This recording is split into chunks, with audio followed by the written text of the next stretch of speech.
Hey all, I'm Kaius. Winter and spring are, for some reason, the time a lot of mobile games start celebrating their anniversaries, and the influx of anniversary events might seem overwhelming to those of us who play multiple games, but it's always fun to celebrate the life of the games we play with our community. It got me thinking though, that for every gacha game that hits its 4th anniversary, there are many other games that don't have that privilege. Some gacha games live incredibly short lives, some of which are not even getting close to reaching that coveted 1st anniversary, let alone any others. So I decided to research it a little, and I've got a handful of gacha games that lived very short lifespans. But first, what is a short lifespan? What constitutes a short lifespan? Those are the amount of gacha games that last under a year, which are, quite frankly, not interesting to talk about. I decided to lower the bar just a little bit, and will generally limit the video to games that had an end of service within 18 months of launching. I have one exception that lasted less than 2 years, but that's mostly included in this video because there probably isn't any other chance I'll be able to talk about it. As is the case of any online project, there's always a chance that once the service ends, there's a dedicated community waiting to put all of their efforts into something like a private server. In the spirit of that, I'll make sure to mention any preservation projects I'm directly aware of, and any preservation projects by fans of these games will be featured in the pinned comment of the video. Lastly, make sure to do that funny thing that the kids call liking and subscribing if you like this content, because I'm really close to 1,000 subscribers. With that said, let's get on with the video. Love Live is a gigantinormous, humongous media franchise, the proportions of which seem to expand by the minute. I've been a fan of it since around 2014 when it was just Muse, and I feel like every time I blink nowadays there's a completely new set of girls that I have to pay attention to. Who the fuck is this? I don't know if I can do this. I don't like attention, I need to take cover. Currently Love Live sports 2 gacha games, at least 2, I don't even know anymore. Sky Festival and Sky Festival ALLSTARS. But did you know that before Love Live had 2 gacha games, it had 2 gacha games? What could you even base another Love Live gacha game on? Well, this. I know what you're thinking, Kaius, that's a Tsum Tsum? Well, you're wrong, it's not a Tsum Tsum, it's a Nestleberry and they're different! They might literally be the same thing, I don't know. Puchiguru Love Live was a puzzle game released by Labo in April of 2018. The game is based on these Nestleberry things. Basically a bunch of Nestleberry, which we'll hear on be called Nestles, fall to the bottom of this little tub and you have to tap 2 or more adjacent Nestles that match in character in order to clear them off the board and gain score. You get more points and spawn explosive stars the more of the same girl you have chained up together, and if you know what you're doing you can get some ridiculous chains which end up resulting in showtime where you can rack up even more score.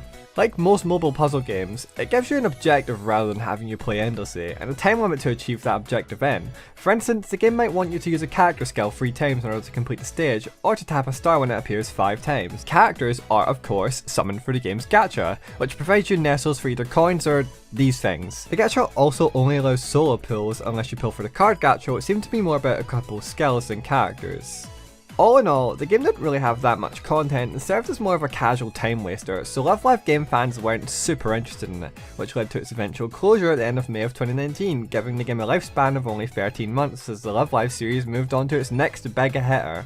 And of course, Labo moved on to Sinnoh Alice, which existed before this game, but you know, the global release was in 2020, so whatever. As a puzzle game, I think it's pretty fun, but it's not exactly an experience that hasn't been done already, as it's pretty much blatantly a clone of Disney's Tsum Tsum. And the idea of a puzzle game with character skills at the centre focus lives on through Agretsuko The Short Timer Strikes Back, a match-3 puzzle game based on the Netflix show Agretsuko.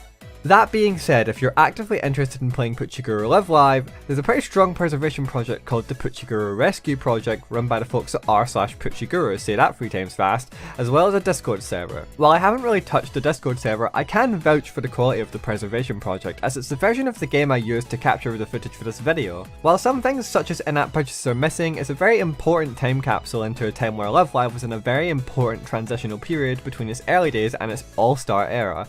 If you're interested in trying out the project, I've, of course, left a link to this preservation's official website in the pinned comment.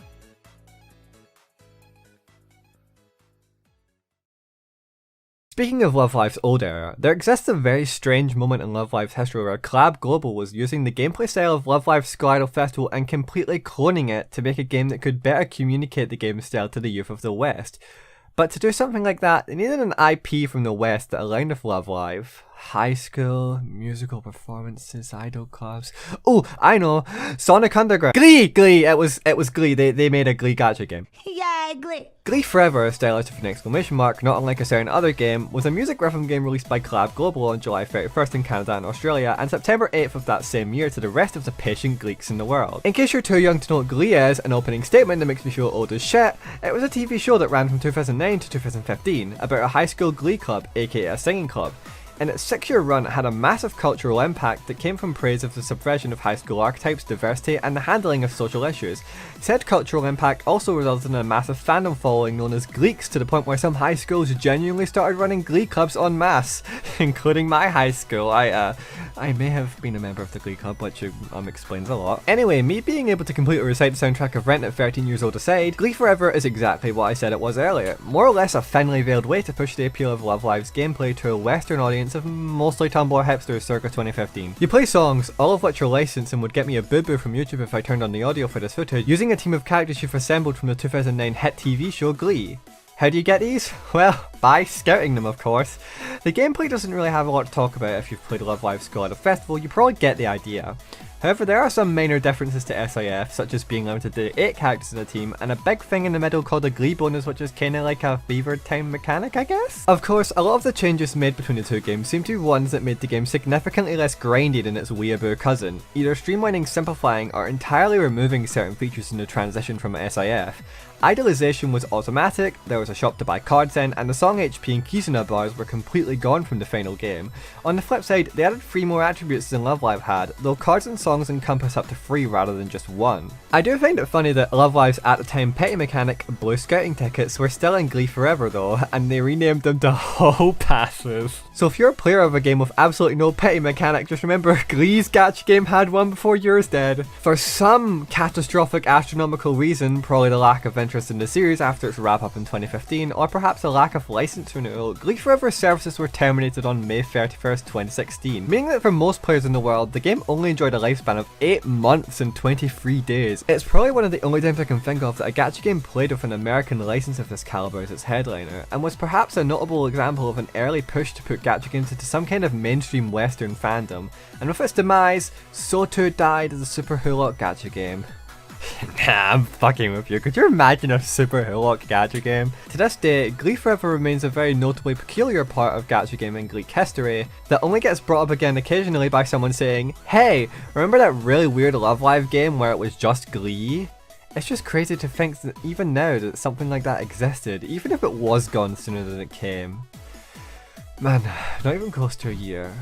Nowhere near 525,600 minutes, 525,000 moments so dear. How do you measure a year?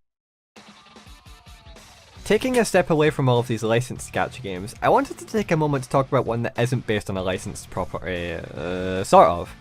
Kimi wa Hero, full name Kimi wa Hero Taiketsu go Toji Kaijin Hen, also known as You Are a Hero, full name You Are the Hero Showdown Local Monsters Edition, is a hero-themed, high school-themed RPG that was released by SNK on August 7th, 2017.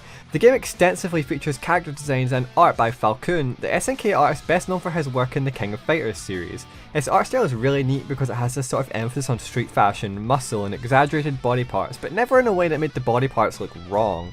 Anyway, you can probably tell by the way that I'm speaking that I'm a fan of this artist's style. So am I heartbroken to think that this game is gone? Absolutely, but it goes way deeper than that. While this game featured a pretty wide cast of original characters, high schoolers who developed supernatural powers after a heroic meteor crashed onto the planet, the game also boasts a ridiculously large crossover roster in standard SNK fashion of characters from Samurai Shodown, Fatal Fury, King of Fighters, and many other SNK franchises. As well as fucking Cheetan, the mascot of a Japanese city who was cut off by said city after they went rogue on social media, beefed with comedian John Oliver, and then later attempted to enlist Dwayne "The Rock" Johnson to pressure John Oliver after they tweeted about how much they wanted to quote unquote give John Oliver a chance to explode through a table.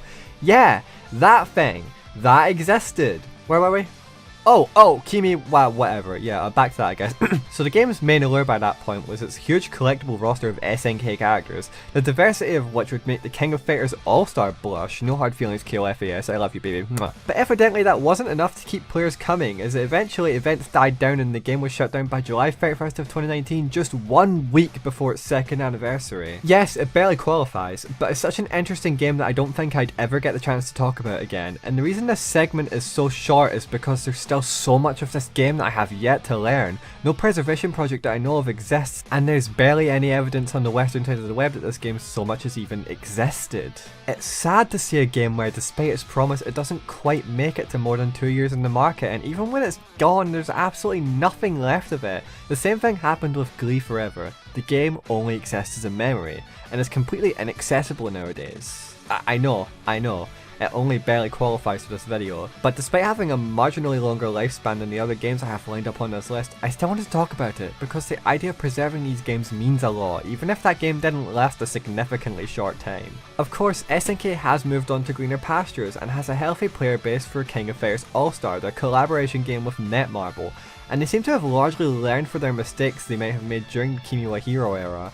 But when eventually King of Fighters All-Star also ends its services a couple years down the line, only having just been saved by a license renewal recently, will that game also shut down for good with no attempt at preservation? I certainly hope not.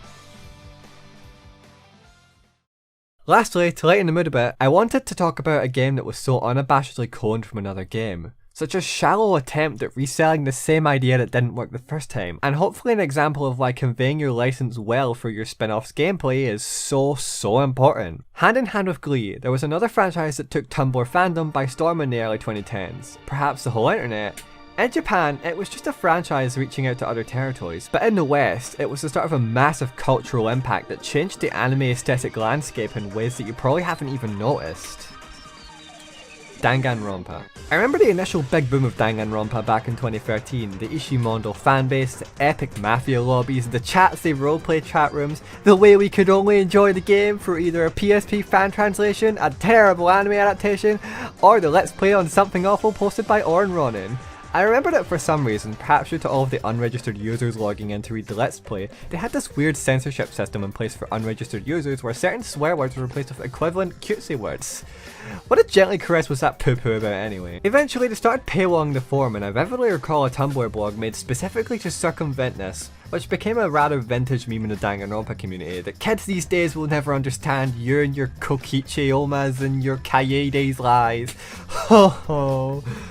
Anyway, but yes, before Danganronpa was making a weird gacha game parody mode in V3's post-game, it had an actual gacha game released by Spike Chunsoft on mobile devices. January 7th, 2015 on iOS, and April 17th of the same year on Android, Danganronpa Unlimited Battle. Even just the name of the game sets off red flags to me. The subtitle has absolutely nothing to do with the aesthetic or themes of Danganronpa, but let's suspend our disbelief for a moment to think to ourselves for a second.